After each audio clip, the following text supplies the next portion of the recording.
Greetings, everyone. We continue to discuss the white paper on migration as presented by the Minister of Home Affairs, Dr. Aaron Mtswaleti.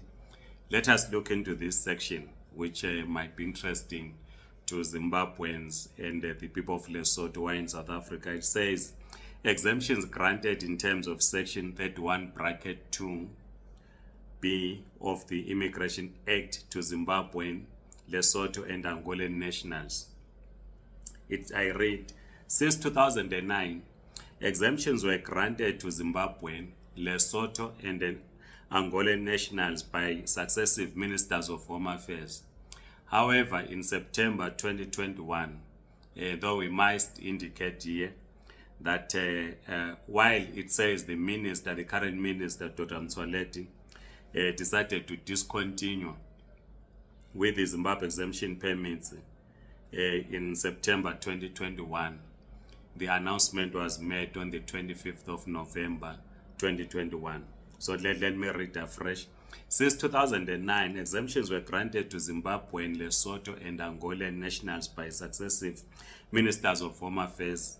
However, in September 2021, the current minister decided not to extend the exemptions granted to Zimbabwean nationals anymore and extended the validity of the permits to 31st of December 2023 in order to give an opportunity to the affected individuals to apply for one or other visas provided for in the Immigration Act.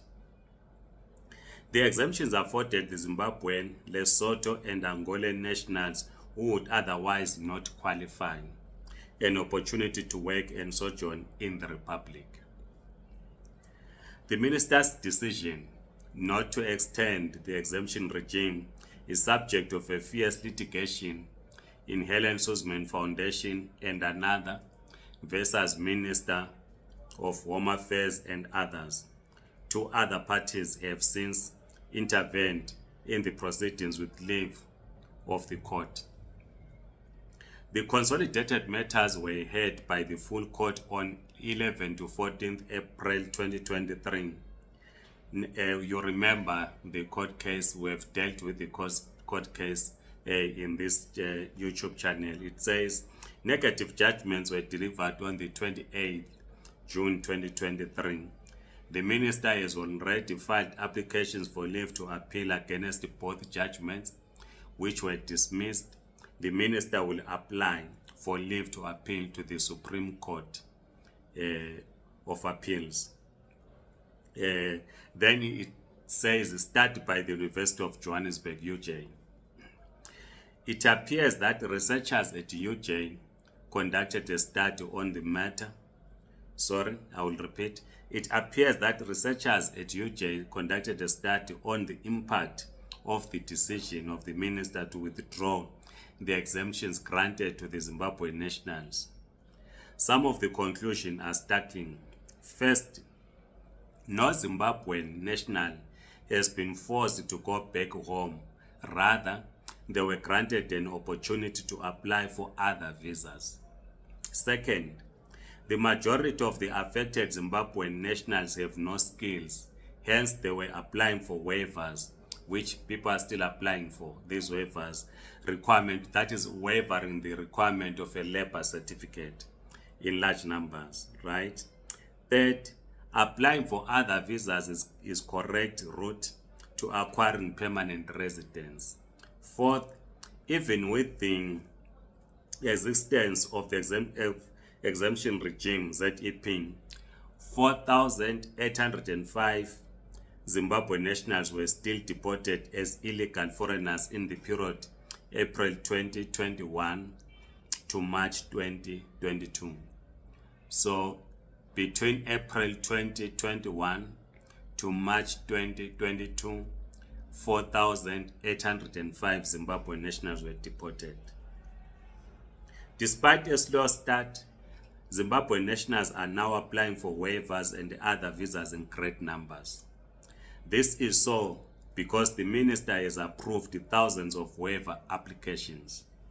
This step enables the affected individuals to apply for one or other visas provided for in the Immigration Act. The minister received numerous representations from the affected Zimbabwean nationals, distancing themselves from the litigation referred to above. That's what the white paper on migration says when it deals with the issue of special permits which were granted to Zimbabweans, Lesothoans, people from Lesotho, and people from Angola. Please write in the comment section. We know that you have been studying the document. We want to hear your views. Please like this video, subscribe to this YouTube channel. If you are on TikTok, please do follow us. And I must underline that while we know that these are issues that are contested in social media, let's refrain from using insults. I would say if someone insults you, don't insult back. We always say let's engage in the battle of ideas. Let's discuss issues.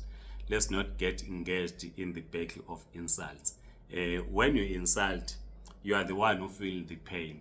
People insult me every day. I don't feel the pain. So if you insult me, thinking that I will feel the pain that you have insulted me, I don't feel the pain. He or she who insults feels the pain. Instead of me who's been insulted feeling the pain, you, the one who's insulting, feels the pain. So let's not get into insults. Let's simply discuss issues. If we differ, we differ, agree to differ. Otherwise, goodbye.